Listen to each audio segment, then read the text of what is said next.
Hi, Keith. Hey, Kelly, how you doing? I'm okay. How are you doing? Oh man, yes! Another day to be excited. Another day to have the people that we love in our show. We've already got Tracy, one of our dear, sweet, loving light listeners. Hey, Tracy, we see you. I so look forward to this.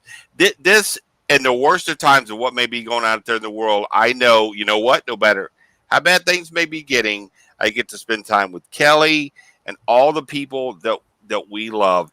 But speaking of the people we love, for all the people who've been waiting 2 weeks ago, 2 weeks ago, we said it and we delivered it. We have a man with us, all of you paranormal peeps out there who are listening to the show, watching us now, a man who so many have that knows what he brings to the paranormal, what his passion is, what his team has been involved in, but just a group of people that are respected and have mentored many other people. Moreover, with people in the field with the last name, some the most famous people in the field, the Warrens. We have the man on the show tonight that I know I've been chomping at the bits to get to spend time with and talk. Kelly's excited. Her I'm very little giggle. excited. Yep. Folks, we could go on about this, but we've lowered the house lights. We're about to get it on right now. Ladies and gentlemen, and all the paranormal peeps around the world, we bring to the show the one, the only Mr. Tony Spera. Oh, thank you very much. Yay! Thanks a lot, guys. Hi, Tony. Yes. Thanks for Thanks a lot. joining us. My head just got about 3 times larger hearing that speech. I God, hope I can live up to Keith's presentation there. That was great. we got our Love and Light listeners already, Tony. Tracy, John McGinnis, everybody. Woo, I'm excited. And they're going to come in. I'm honored to be here. I'm humbled that you consider me such a great guest for your show. So, without any further ado, I think I'll just start. Talking. Yes. Please do. Yes. We have the movie coming out, The Conjuring, The Devil Made Me Do It. That's coming out on June 4th in theaters and on HBO Max. Oh, nice. And so it's going to be on HBO Max for 31 days, coinciding with the theatrical release, and then it's going to come off of HBO Max but continue on other platforms. But I think you guys out there are going to enjoy this one because it is based on a true case of Ed Warren and Lorraine Warren in Brookfield, Connecticut, The Devil Made Me Do It case. There's a book on it written by Gerald Brittle called Devil in Connecticut. It's really a fascinating case. And the way I think Warner Brothers is going to handle it, it's going to be intriguing. It's going to be scary as heck. It's going to be something that's going to be a good addition to the Conjuring universe. So I hope everybody goes out on June 4th to see it. And I'm excited to see it. I have not seen it yet. They haven't given me a preview of it yet at all. Normally what happens, because we have this lousy pandemic, what happens is we go to a premiere in Los Angeles a few days before the actual release.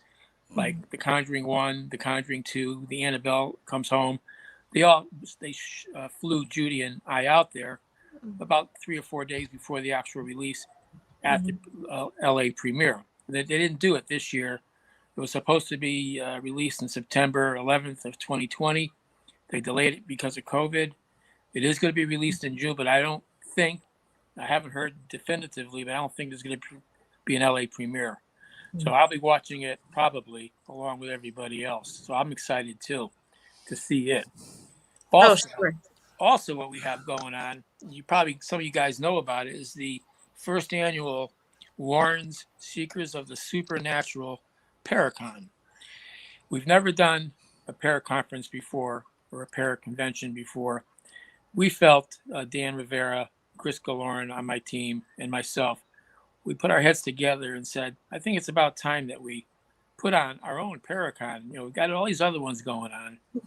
And another reason why I wanted to do it, not only to honor their legacy, which of course we're going to do, but for people who've constantly been asking me to see Annabelle, to see the other artifacts from the museum. The museum, unfortunately, was closed down by the town zoning board, who received a complaint from a neighbor. The neighbor called the zoning and said, hey, that's not a commercially zoned property. That's a residential property. They shouldn't be allowing to give tours on there with people coming to visit. The town sent me a cease and desist letter way back in 2016. I appealed it. I went to a hearing. I gave a pretty good defense on why I thought it should stay open. Of course, you can't deal with the town. They sent me a letter 2 days later, said denied. If you reopen it, we're going to charge you $150 a day fine. So I said, nope, I'm not going to reopen it. But people keep asking me, can I see the museum? Can I see some of the artifacts? So what I decided to do was to bring at this Paracon, and don't worry, we're going to take a lot of precautions. I'll tell you what the precautions are, but we're going to bring the Annabelle doll, the real Annabelle doll, and we're going to bring the movie Annabelle doll, one of the dolls that was on camera in the movie. They use several. They have a lot of different dolls that they use throughout the movie that they would have and fill in different episodes of the movie.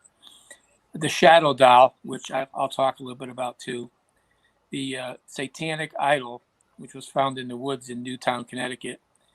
That's a really eerie looking statue, haunted. It's an idol from a satanic priest. And then I'm going to bring a surprise artifact that nobody even knows what it's going to be until it appears at the Paracon. So it's going to be pretty cool. And we're going to have eight guest speakers. I'll be one of them. Dan Rivera and me will be one. Ryan Buell will be another big name from Paranormal State. For those who remember Ryan Buell, he was a good friend of Lorraine Warren. Lorraine adored Ryan.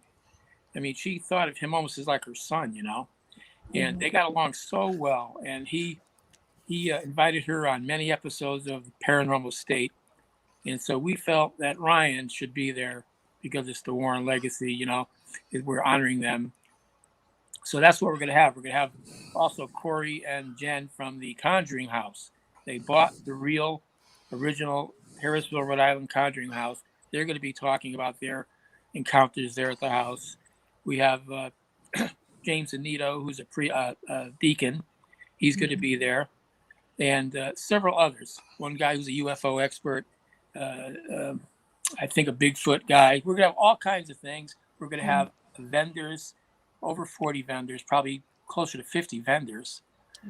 And I'm going to do something special this year. And why I'm doing it, to be honest with you guys, is Ed Warren did it.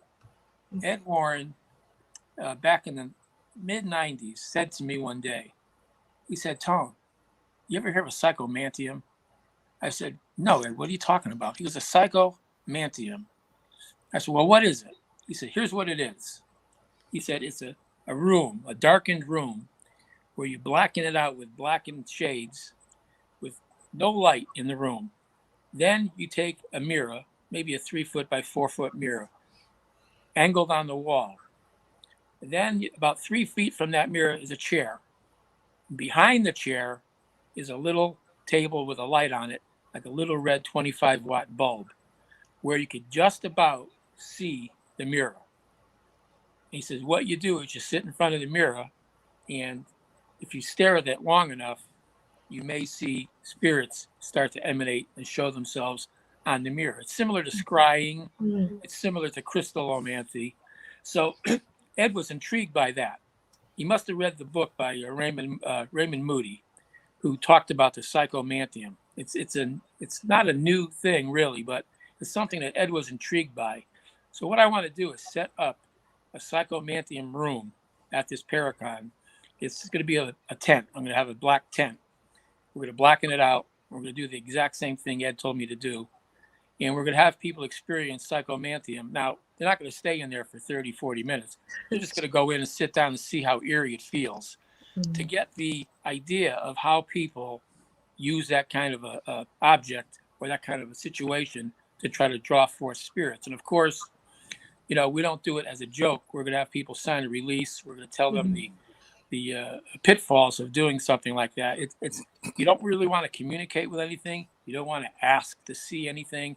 You just want to sit there and experience how eerie it feels to sit in a blackened room with a small red bulb burning behind you and glaring into a mirror and seeing the reflection that may come forth. Wow. It's going to be great. I mean, it's going to be really, really cool. So anybody who wants to sign up for the Paracon, it's in October 30th. So you got plenty of time to prepare for it.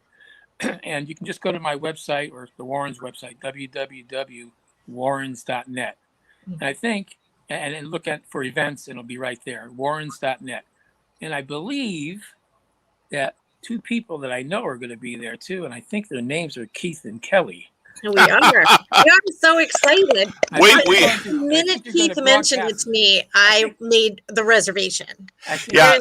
As soon as he said it, I was like, "That's fine. I already marked off the date. That's perfect." We have some dear friends that are going to be there, and with our new journey and opportunities with this, and something fresh for that. Right. I said it's an opportunity to get to go. I know that Kelly has some amazing friends who are really tech savvy and getting stuff out there, advertising. Flip is a Flip is a super cool guy, and those ability, along with some people I'm going to be bringing, that we're going to be out there multitasking, doing the interviewing, getting that out there. And as we do this series of this show for this Paracon, it's going to be building at that crescendo type event to getting all those people there. So that's what's really cool. I will tell you already, we have some of our really super cool Love and Light listeners. Of course, I give a shout out to Tracy. Chris Sanders is in the house. Hey, Chris, what's up? Everybody knows Chris. We have another great friend we love dearly. Bob Burnell is there. Hey, Bob, how you doing? And I tell you already, Tony, as we were saying, we already have some questions. Okay. So what would you think the number one question that you usually get to you that is posed? What would you think it would be? Well, I don't know, but I think it might be something about Annabelle, maybe. It is, and people are already getting into that. So, so Steve, Steve Vinny, Gunzo says that Raggedy Ann is the real Annabelle, isn't it? Yes, I have the real Annabelle doll. It's really disturbing when I see on Facebook and other media that somebody in Argentina says they have the doll, they bought it. I'm not selling the doll. Ed would never sell the doll, and he instructed me never to sell the doll, and I never would anyway. Now they say Zach has it, or this guy has it, or that. No, I have the doll safely locked up in the museum with high-tech security. It's the real Annabelle Raggedy Ann doll from the 1971 case of that Ed and Warren investigated. So yeah, I do have that doll, and it is a dangerous artifact. Now, people are all going. There's always someone who's going to say to me, well, why are you letting it out of the museum? Why are you taking it with you? Well, I kind of explained a little bit. All these people who want to see the actual doll, but I can't bring them to the museum. Ed, when Ed was alive, when he was well, he told me how to move the doll if I had to ever move it somewhere. He said, what I need to do is first get a priest to come in, bless me, bless the museum, bless the Annabelle doll, using ritualistic binding prayers. Only there's special binding prayers. Then, if you touch the doll, don't touch it with your hands, with your bare skin. And I asked him why. I said, Ed, why can't I just touch it? He said, well, you don't want your aura to mingle with the evil aura of that doll that might be in that doll. Whatever's in that doll, the evil aura. Everything has an aura. You have an aura. Plants, animals, dogs, cats. Correct. Devils have an aura. Demons have an aura. Spirits have auras. So anything created by God that is alive has an aura. So I don't want it to mingle with my aura. So what he said to me is drench my hands in blessed water, holy water. Drench my hands. Make sure I'm in a state of grace. In other words, as a Catholic, I would go to confession, confess my sins, be in a state of grace. Actually, I also fast for at least a day before I do that. Then, if I had to actually touch the doll, I would touch it with heavy like gloves or a comforter, something to wrap around it and quickly move it. But when I take the doll to the Paracon, it's already in a glass portable case that I had put it in several Right. years ago. Mhm. We don't take it out of the case. It's a Right. portable case that Dan built, Dan Rivera. And when he built the case, too, Keith and Kelly, Right. Dan was thinking. I didn't tell him to do this. He said, "Here's what I'm going to do," and he did it. He got stain to stain the wood that he made the cabinet out of. He got holy water, excuse me, and he got holy oil. He mixed it in the stain, Mm. blessed water and oil, and put the blessed oil and infused stain on there. Then he inscribed the Lord's Prayer behind the doll, and then he covered it with velvet. Mhm. And then on both sides of the doll case, the wood case, is a cutout of the cross. Wow. Underneath that are two logos with a St. Michael prayer on both sides. Wow. And on the front, he has another blessed crucifix. So that's more or less the help, along with the prayers from Right. the priest. So we are Absolutely. confident that nothing's going to happen to people because, first of all, they're never going to be able to physically touch it. No. And it's been blessed to no end before we bring it. And the other artifacts, same idea. We're going to bless all those artifacts, the shadow doll, the satanic idol, all of those things. Are there questions that I can get to? Yes. Tracy asks, what exactly did the Warrens leave behind to their daughter and you in the way of the paranormal? So any maybe token artifacts besides Annabelle? Well, the whole museum. Sure. The whole museum has hundreds of artifacts in it. And Ed had given me a crucifix that he used to wear on his cases. When he went on an investigation, he would have a blessed crucifix. There's also a crucifix that is from Italy that has a true piece of the cross, Mhm. built into the crucifix that Lorraine used to carry around all the time with her. Mhm. So letters, books, documents, all kinds of things. We have everything that Lorraine never threw anything out. She has, electric bills from 25 years ago that she never threw out.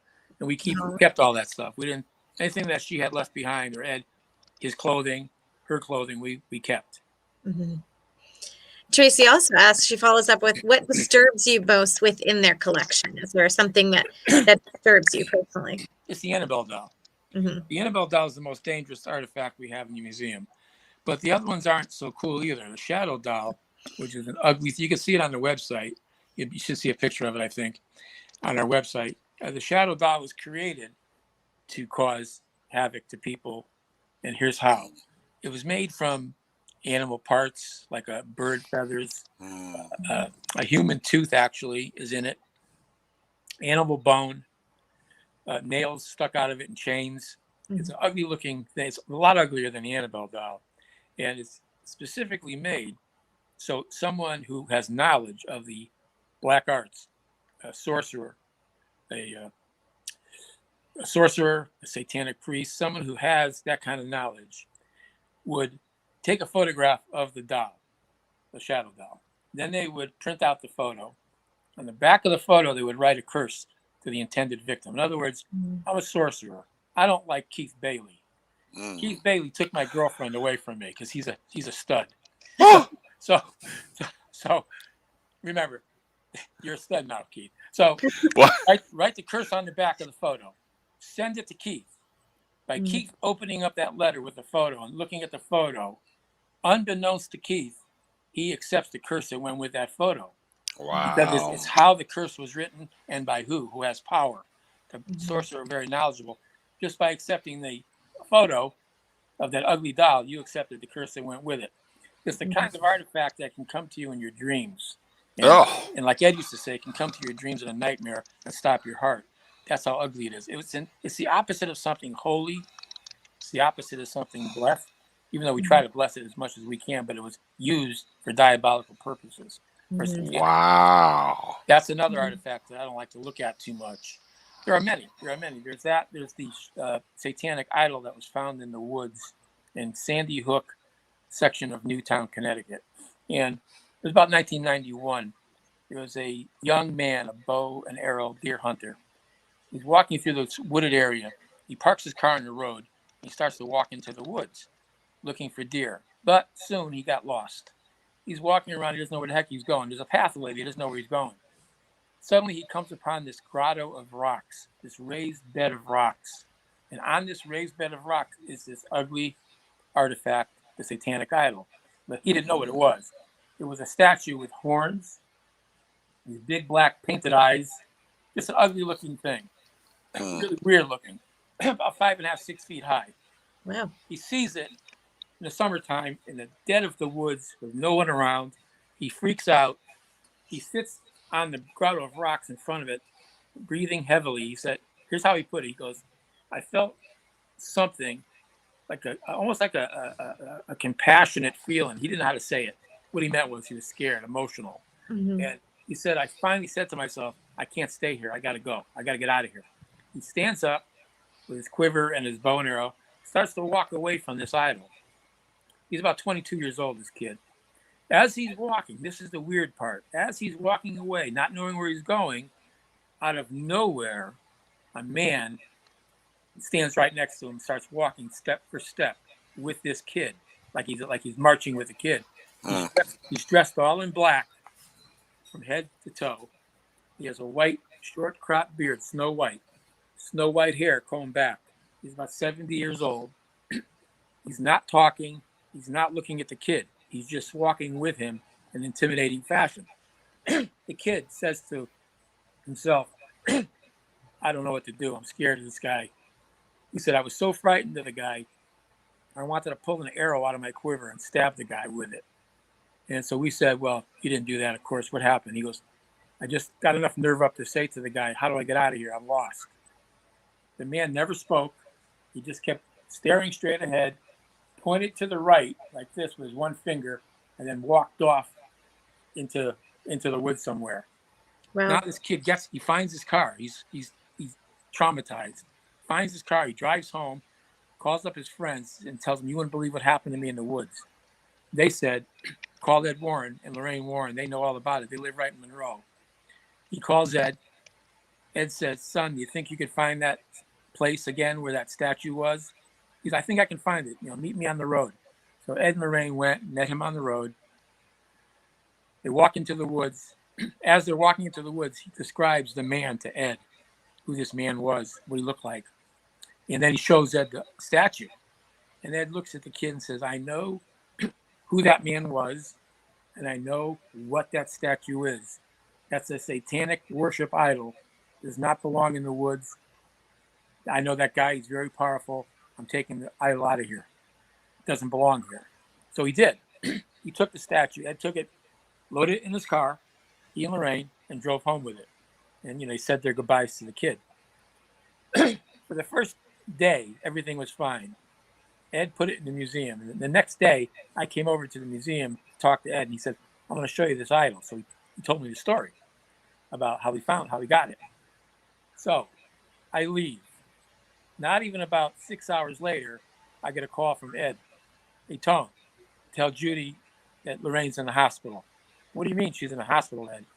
He goes, yeah, I was out fixing the wipers on my car. She was down in the yard farther watering some flowers.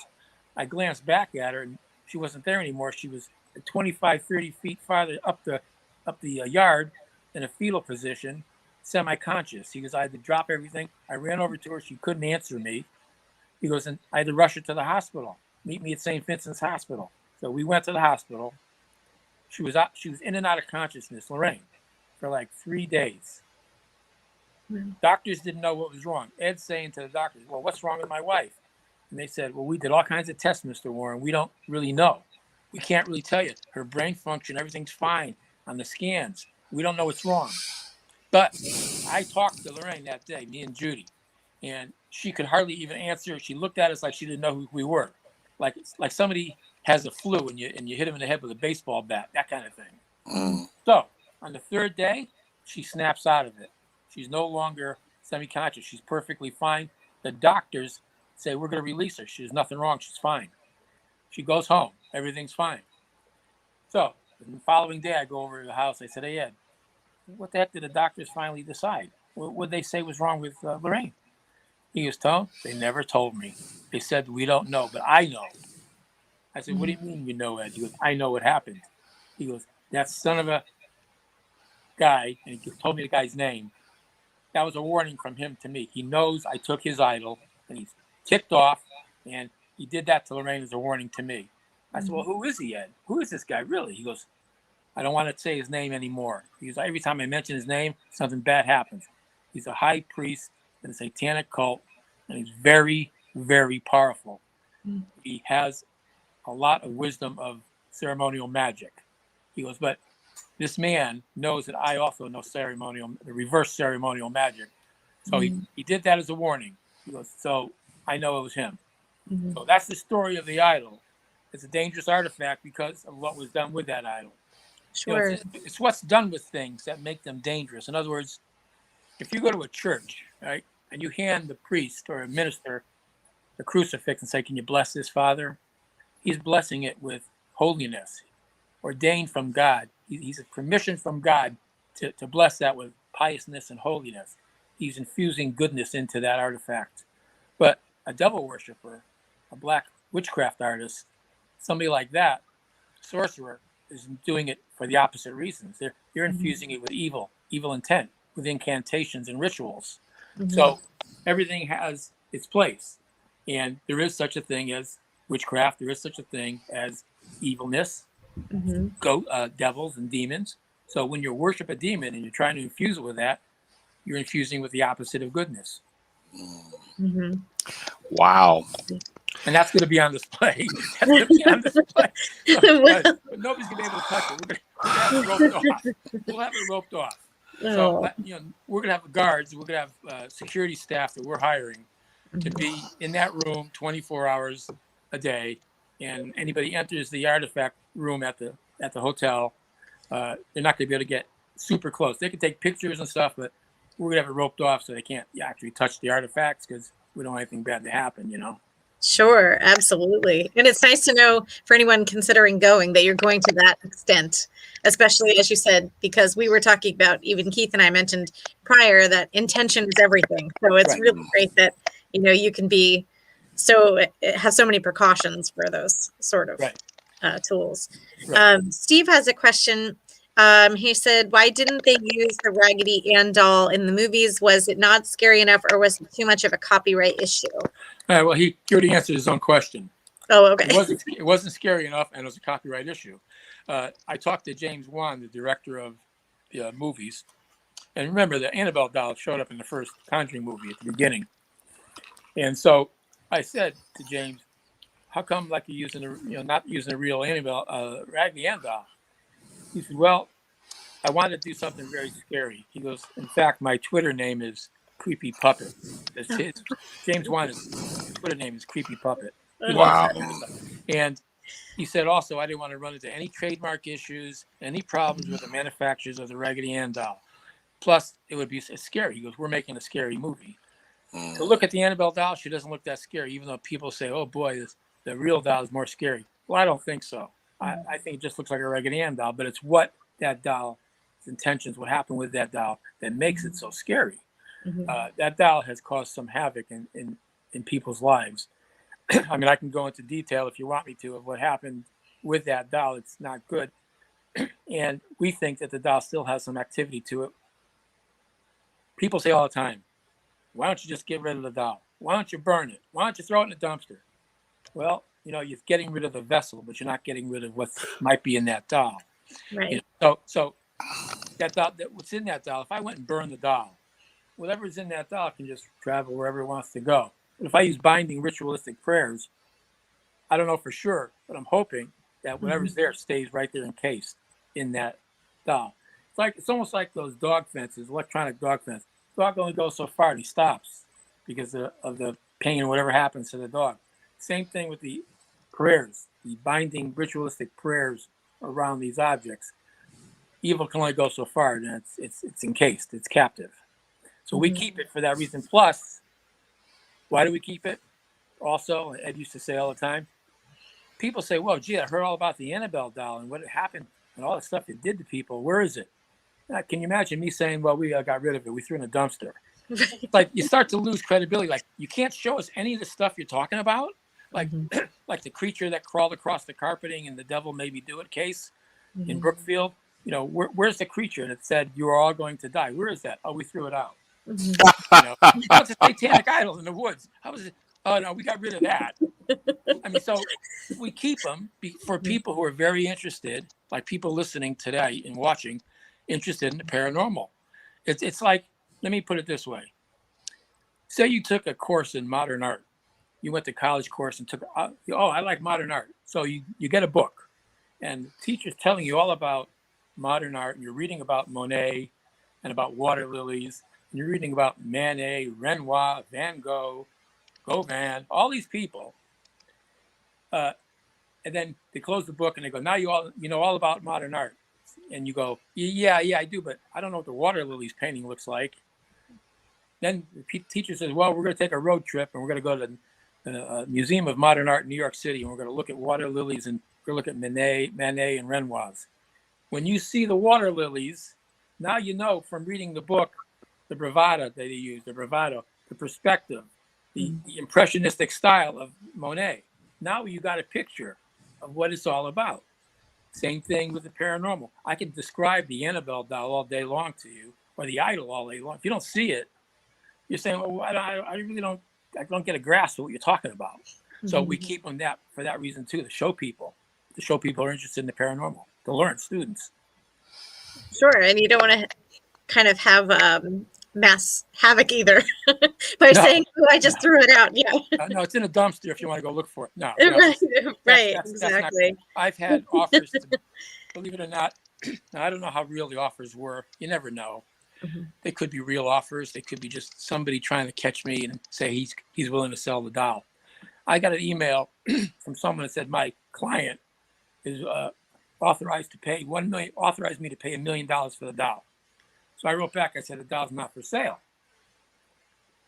They wrote back, how about $2 million? So I said, look, the doll's not for sale at any price. It'd be reckless and dangerous for me to sell that doll and put it on the open market. And I never heard from the guy again.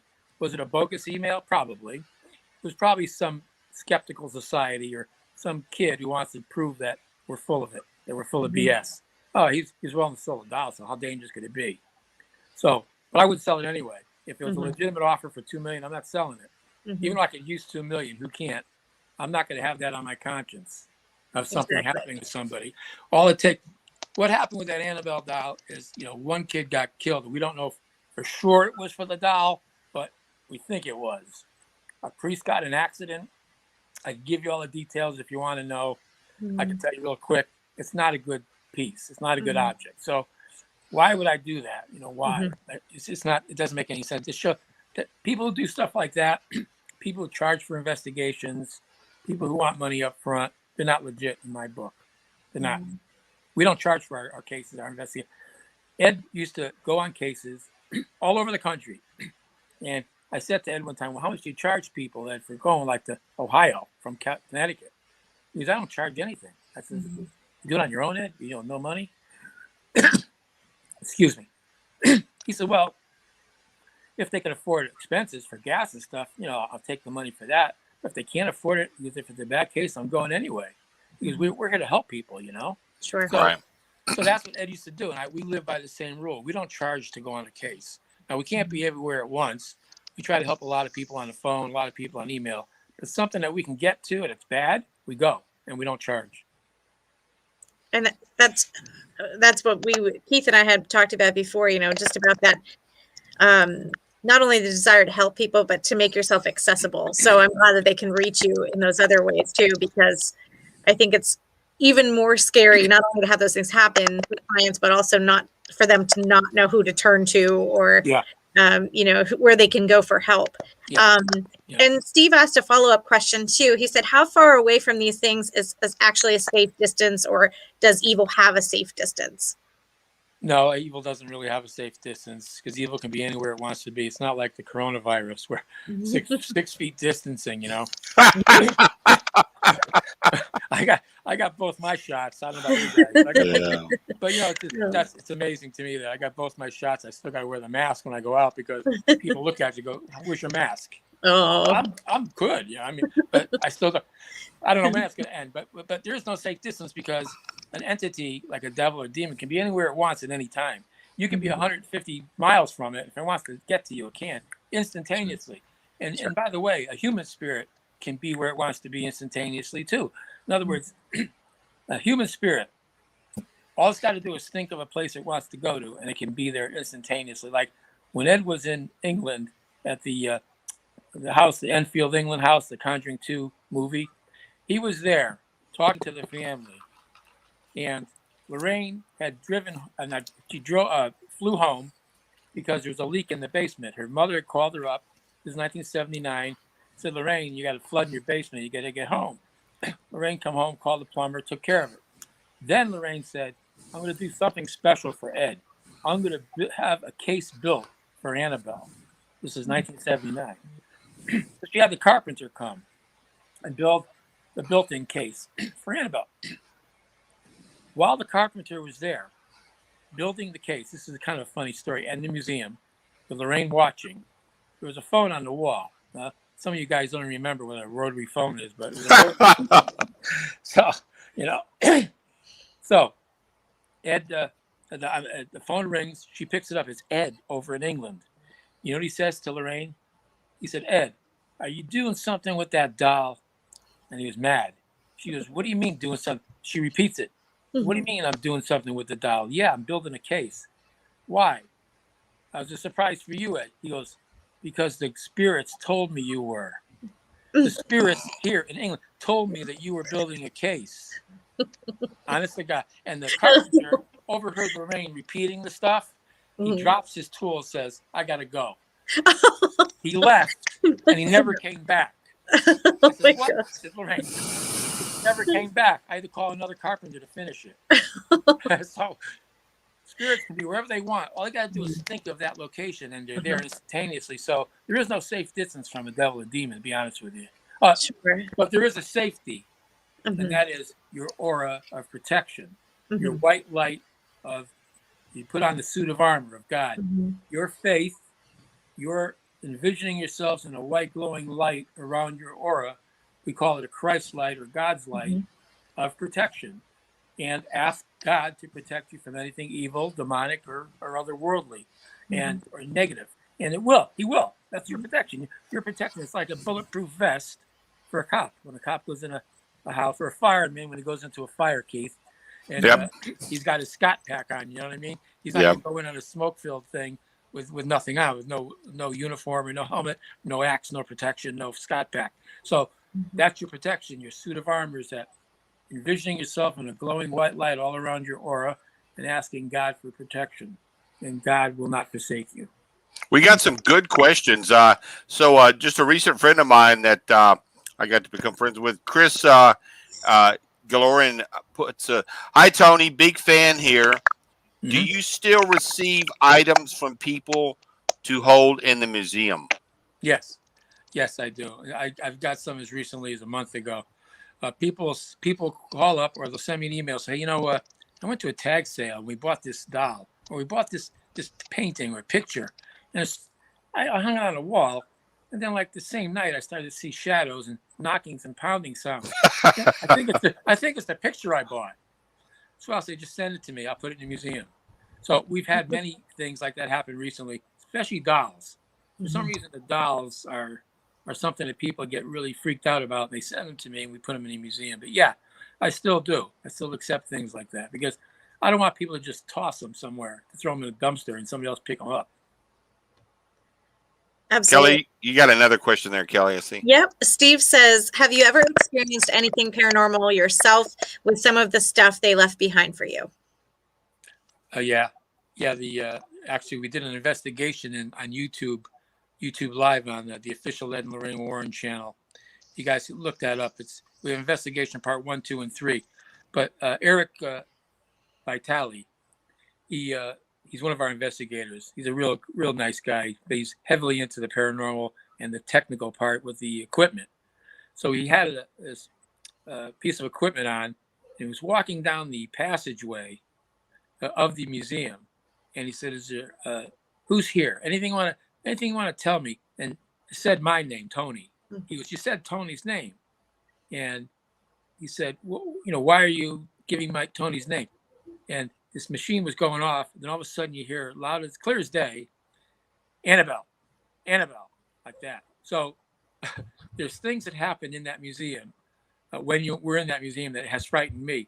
I was giving doing a YouTube talk on there one day from Ed's office, and as I was describing the White Lady of Union Cemetery and about this gentleman who was driving home, and the White Lady actually went through the car like a wisp of air right past this man's ear. He saw the White Lady in the road.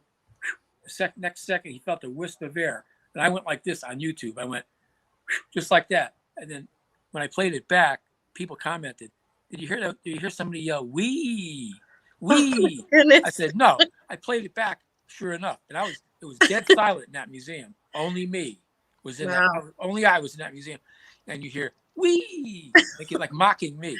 Yeah. Oh So my goodness. so Wow. I knew right away that something was wrong in that museum, and a lot of times nothing happens in there, but a lot of times you don't know until after, like when you play something back.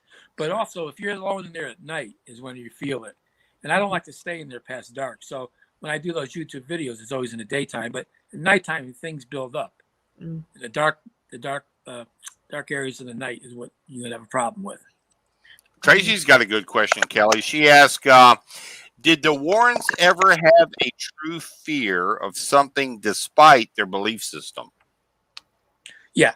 Oh, yeah. They always had a fear. Lorraine's fear, she mentioned this several times, Lorraine's fear was a fear of dematerializing and never coming back. Mm. And what I mean by that, there was a house in West Hartford, Connecticut, the Donovan House. And it's actually in the book, The Demonologist. And I think they changed the name to like Beckford or Beckman or something like that. It's a whole chapter. In that house, Lorraine and Ed were in that house.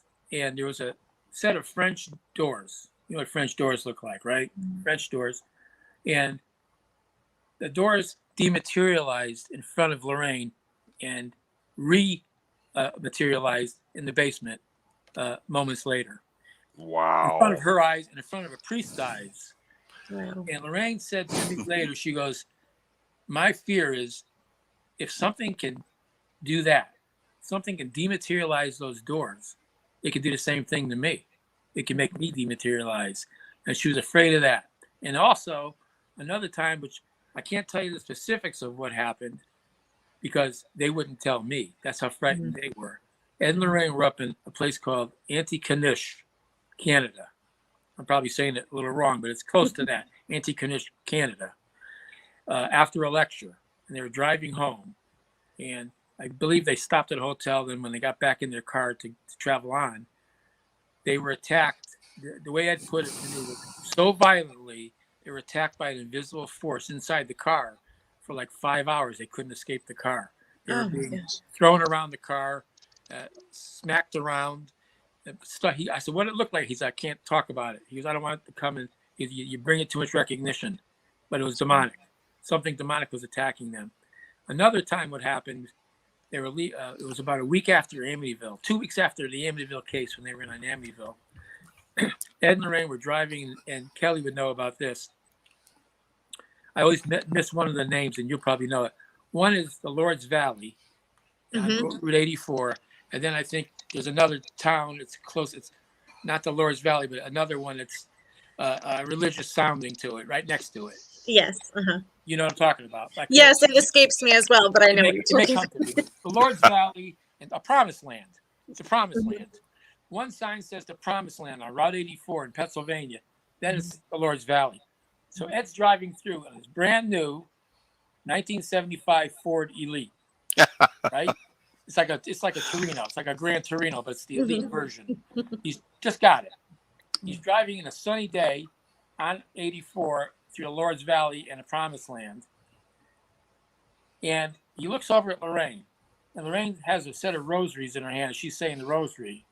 Ed looks over at Lorraine and he said, hey, Lorraine, look at that. The Lord's Valley and the promised land. Even the Amityville Horror couldn't get us over here. As soon as he said that, it was like the car was on 4 banana peels on an oily road. The car was going in a straight line, suddenly started going 360 degrees around like this in a circle that went backwards over a guardrail, oh my goodness, 40 feet down an embankment, near an outcropping of rocks. Ed told me we missed the rocks by about 2 inches. He goes, but the car was on its side. I had to kick the door open and then try to get Lorraine out. We weren't hurt, but he goes, as soon as I got Lorraine out, I look up and there's a state trooper over the guardrails with a truck driver who saw the whole thing. And the state trooper yells down, anybody alive down there? That's how bad the accident looked. Wow. You know what Ed told me later? He goes, they towed the car back up with a winch. They drove the car home. There was only about a 2-inch scratch on the whole car. The undercarriage and everything was fine. Wow. That was a warning. That was a warning from an Amityville case. So there's a lot of things that scared him. I mean, but they didn't talk about it a lot. But Ed used to tell me, he goes, I get scared. I get scared a lot, but you know, what would it look like if I show fear in a house with another family and I'm scared? Because they'll frighten them even more. Oh, absolutely. Thank goodness they were okay too. That's an amazing story. I haven't heard that. So that's just amazing. Yep. And you can just tell it's such a warning. Like as you use the word warning, it really is. And it sounds as if they've had several instances of those over the time, even more than the two you mentioned probably. But yeah, I can imagine with what they did and what you do, I'm sure you had some as well. For fellow investigators out there listening, and I'm sure there's many or will be many listening and coming to the Paracon, you know, nobody has all the answers. Remember that one thing. If you go to a paranormal group and they say, well, we know everything about the paranormal, what's in the house, they're full of it, because even Ed told me, he goes, I don't know everything, and we'll never know everything. That's the mystery of life. That's the mystery of the universe. We're not meant to know everything. We'll know. We'll have answers when we pass away, but now it's not meant to be. But we're learning as we go. But, you know, as investigators, you got to remember that your main function is not to enthuse yourself. Is not to capture a ghost and go, wow, look what I got. Oh, look what happened on my voice spirit box. I got an EVP. Look what it says.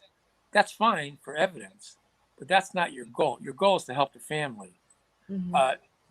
You're getting this information incidental to helping the family because, you know, we come from a religious-oriented, faith-based system where our help is not, what am I going to do to get rid of the ghost? What am I going to do as a civilian with no ordained powers? I'm not going to say you get out and that's it. Okay, everything's fine, like a plumber would fix a pipe and you're done. No, it's not. It doesn't work that way. That's why you need exorcists. That's why you need priests. You need somebody who has the piousness, like a Padre Pio, like a Saint Padre Pio kind of person, who lived and breathed and prayed every day. That's all he did. Pray, pray, pray. And he was attacked by the devil in his monastery. So your goal is to go in there and gather evidence. That's your goal. Gather evidence. Your goal is not to gather evidence and say, yeah, I think you got a devil here, and leave.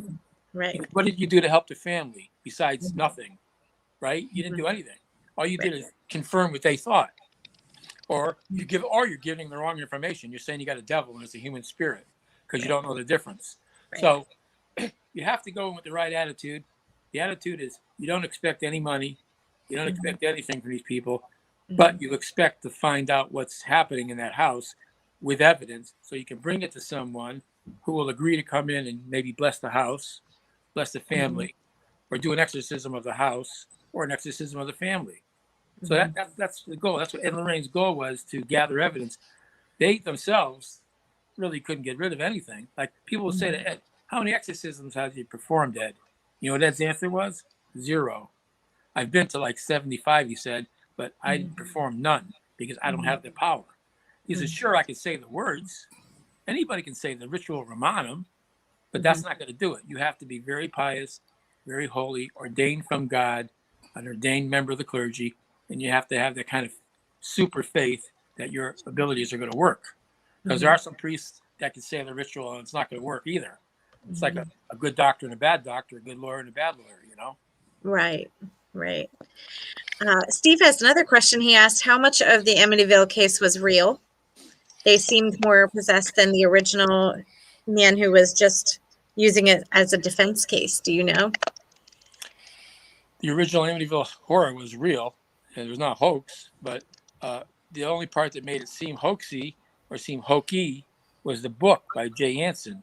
You see, when people embellish things, it takes the credibility away of the reality. So, in other words, in that house, George Lutz did see in his eyes the staircase blow up in front of him, the spindles explode on this curving staircase to go upstairs. He saw this happen, and he described it as the spindle just blew up in front of me. But when Jay Anson wrote the book, he didn't put the proviso in there of this, of the reality of through telepathic hypnosis, George Lutz saw the spindles blow up. In other words, an image of the staircase exploding was projected to George Lutz. So he thought it did in fact explode. Why was that done in the first place? Why did George see that in the first place? To make George look stupid. Because in other words, hey, the thing blew up. Hey, Kathy, come here. And the staircase is fine. Or in the rain come, you said the thing blew up. Well, it's fine now. Would you have it fixed? Oh no. It looked like it blew up to me. So it makes him look stupid, but it's, in reality, through the evil, through telepathic hypnosis, sent that image of that happening. So when people see stuff like that, just like one time a woman was driving down the road, this was Ed told me this, and she saw a deer, and she swerved to avoid the deer, and she ran into a tree, but there was no deer there. It was projected telepathically to her that a deer was crossing the road. That's how evil works. That one person looks stupid. Like, come on, you know, there's something wrong with you. You're mental. You're mentally ill, or you're imagining things. Because when they go in the house later and look at the staircase is fine. So that's something you got to be careful of. That was no hoax. That was reality. Things happened to them that were terrifying. They would wake up from sleep, and both of them, where their noses were 2 inches from the ceiling. Both of them. Then they, boom, hit the deck. You know. Yeah. Anthony brought up a pretty good point, and I love is the fact of Tony, please say that 10 more times about letting people know that we are in fact not the ones doing necessarily the blessings of the home or the exorcism. As the initial investigators, the people who get there, we call in other subject matter experts for whatever we deem end up needing that this case could go to. Does the people of the home need psychological help? Are they on medicines? Are they on drugs? Right. We try to get them help. Are they having some sort of a history with things that have of their life, or maybe they have an ability and they're just learning how to deal with that?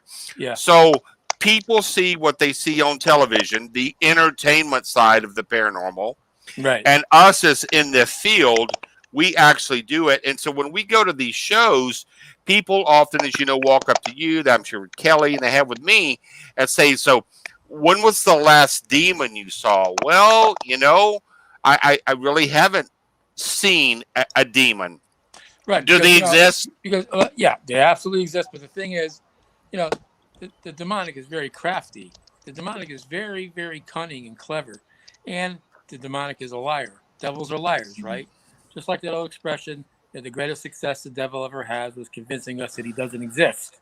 So it's like you could sense evil. If when you're in the presence of evil, you know it. It's just you can't describe it, but you know. Just like if you smell a dead body, right, Keith? You never forget it. You never forget it. I know the time I did, I never forgot it. It was not a funny story, but when I was a rookie, a corpse had washed up on the beach, on the river. And they knew I was a rookie, so the sergeant called me over. I didn't know what was going on. He says, meet me at this place. So I met him. And there was a big tarp over this big blob of nothing. It just looked like a load of dirt or something, maybe. And there's a blue tarp over it. He goes, come here, I want to show you something. So I said, what, sergeant? He goes, come here. Come on, a little closer. So he got my nose right down to the tarp. And he goes, what's this? And he pulls it open. And the smell, because the body was in the water for about 3 weeks. I couldn't get that smell out of my nose for about 3 or 4 days. I mean, that's not a funny story, but he was laughing because my reaction. So once you see that and smell it, you know something's dead, right? You know it, and you can smell evil. You can feel evil. You can sense evil. You can't describe it, but you know it's there when it's there, And Tony, did you ever have any paranormal experiences of your own when you were in the force, like with your criminal justice background? One time we did. It was actually necrophilia. Oh, okay. Necrophilia. We got called to a graveyard, and a mausoleum. So the mausoleum's above ground, and they put the bodies inside and they seal it up. Mhm. So the groundskeeper called us up and said, "Can you come out? There's something weird." Well, what do you mean something weird? Well, yesterday I was looking at the mausoleum, and they got the stones that are placed with the guy's name, a big square marble, and it's sealed, it's bolted on different people like slabs inside. And this one slab, because yesterday it wasn't cracked, today it's all cracked. So something's wrong, like somebody put it back.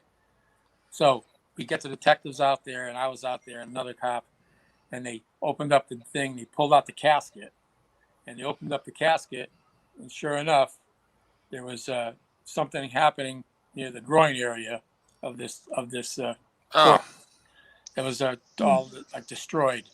So we figured it was necrophilia. Somebody who's performing acts on a dead body. Not nice. Not nice at all. No, absolutely. And believe me, that body was dead for about 8 years when I saw it, and it still smelled very, very bad. The odor was terrible. Ugh. My goodness. Ugh. Any other good stuff you want to talk about? Well, to change that subject back, I gotta say, all you paranormal people out there, all you paranormal people, and I don't really care if I lose audience. Support the police, support the firemen, support the troops. Or else we're going to leave this country. That's all I got to say. Support the firemen, the cops, and the troops. We'll be all right. Amen to that. I mean, the folks out there that are doing the very things so everyone else in society can go enjoy, basketball, baseball, football, and all the things they do. If it wasn't for the ones on the front lines, not only of the homeland, but abroad, in the military, then these things wouldn't happen. So I tell people, there's a whole side of things that people tend to speak so negatively against. In reality, if it wasn't for the very people, a police officer with guns that protect you, and you don't like guns, well, who are you going to call when someone's breaking in your home? Yeah, someone with a gun to your home. Call social worker. He'll talk him down. He's going to... Hey, sir, put that shotgun down, will you? So... Oh man! It's just we got to start changing our thought process. Who the good people are and who's bad. There's a Bible quote: "Woe to those who call evil good and call good evil." Woe to those, and that's Isaiah. That's in Isaiah. So, that's what's happening today. People are calling good evil and evil good. Turned around 180 degrees. That's wrong. So we have to take back our society. We have to take back our culture. Really, we really do. If you guys don't agree with it, that's fine. But next time your house is on fire, call a social worker. Next time a guy points a gun at you, call a mental health professional. You know what I mean? And so me and Tony have that inside us about that, and my prayers for those who don't like the ones who protect this country, because they're there for a reason. So. Wow. We have one more question if you have time for the last one. I got time. Okay.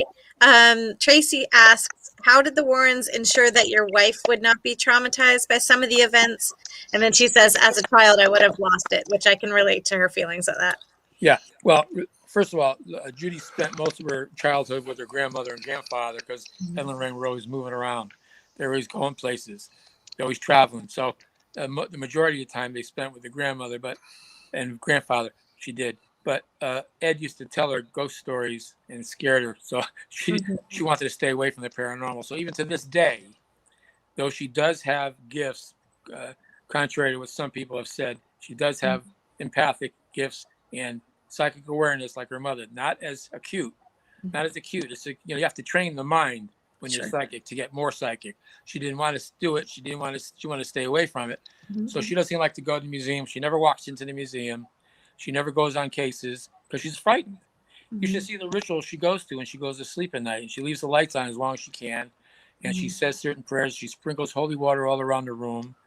She does a lot of stuff. And she blesses the holy water onto me. She puts them onto the cats and dogs. And when we had a dog. So, she doesn't want to get near it because she's so frightened of it.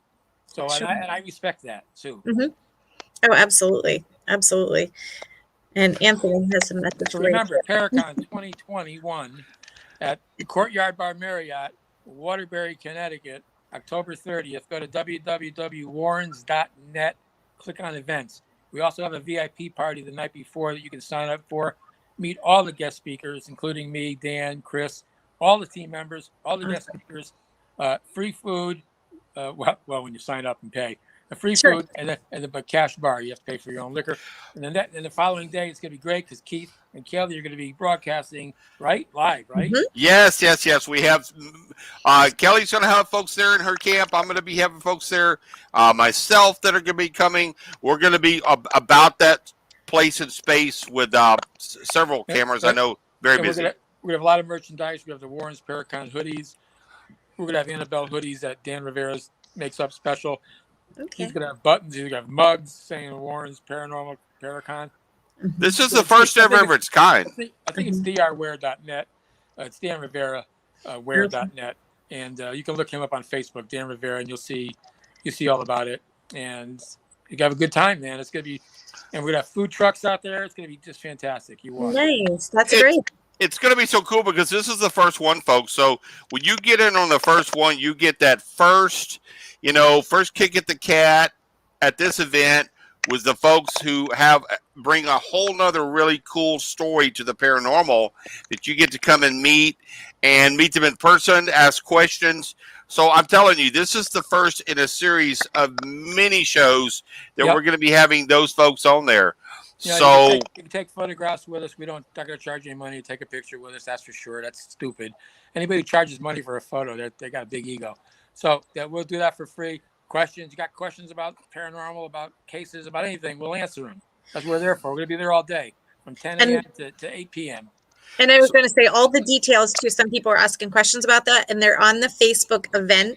So we'll share that event on our show page as well, Good. so everyone can find all the details of that. Now, Keith, I'm not promising I'm going to be sober or anything. So, I may be drunk. I may be eating too much. No, I'm kidding. I might be drunk, but I will be eating a lot. We're going to have a blast. We're going to be putting this stuff up, folks, so we see your questions.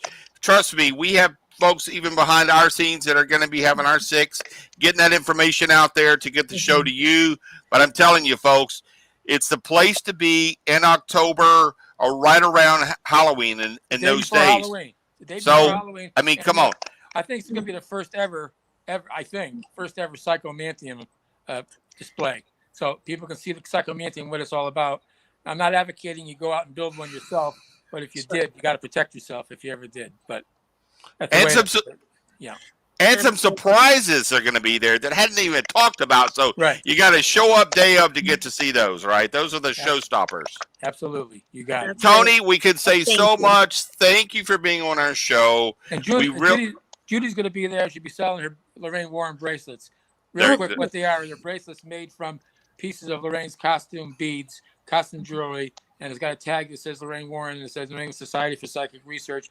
And all the profits, 100%, goes to animal charities and animal rescues. We do like Pets for Vets, My Dog Eats First, Gentle Barn, all the stuff for flood victims, the dogs during the floods, everything. She's going to be selling those. All the profits go to that. Folks, you get all this with this event and more. So if this isn't something to get you to say, but wait, there's more. Just pay shipping and handling. So I'm telling you, thank you, Tony, for being on the show. And then a series of other ones to come with other folks that are going to be there. Coming up with golly, Dina and Anthony. Yes. 2 weeks Plato's going to be there. Plato Angelakis. He's an archbishop in the Mexican Catholic Church. He's ordained. He's an exorcist, and he's been recognized by the Vatican as an exorcist. He's going to be there too, and he'll be able to bless people who get a little nervous. And he'll do that for you too. So we're covered. Folks, there you go. I think Kia's coming. She's an empath Reiki healer. All those people are coming. We got a lot of Reiki healers. We got psychics. We got readers. We got paranormal groups coming to talk. Guys that sell books, merchandise, crystals, you name it. Yeah, and Chris put out there also with a chance when you're buying these tickets also to get to investigate the original Conjuring house. So those tickets that you're buying for goes into, I believe it's a raffle. that will eventually get that. So, folks, it just keeps on going. And I'm telling you, we're going to be continuing to put that out there. So I'm telling you, it's going to be a blast, folks. It's a place to be in October, It's right now. Halloween, right? It's Halloween weekend. It's great. It's going to be great. You want to Who be knows? there? We may even have a costume contest. We may announce that before it happens. Who knows? And a special prize for that. Who knows? All Okay. right. It sounds awesome. Well, thank you so much, Tony, for spending the time with us. We're so grateful. And we'll post all the details to those on the question, their questions posted. We'll share all the details on our Facebook site. Beautiful. And can you hold in the green room for just a minute or two? Sure. Absolutely. Thank you. Wow. Well, so awesome. I learned so much. I swear I just sat here like this, like. I know. I found myself sitting there just listening and his mind. But that's the thing with Tony is he's another legend in the industry. So how cool is that? Folks, if you think this is fun, there's other folks eventually in the future, 2 weeks away with Anthony Holmes and Deanna, his wife. That's going to be one. You're going to want to bring these to the show because I'm telling you, that's going to be one that's going to bring some tears to some eyes. I'm telling you, folks, there's some super, super cool, other cool guests coming up in weeks to come right here on this show. So we're Talking Tech Paranormal with myself and Kelly. And we'll see it in 2 weeks at 8 p.m. Eastern Standard Time or 7 p.m. Central Time. And if you didn't catch this whole broadcast, you can watch it on our Facebook page or YouTube. We love you. See you in 2 weeks. Good night.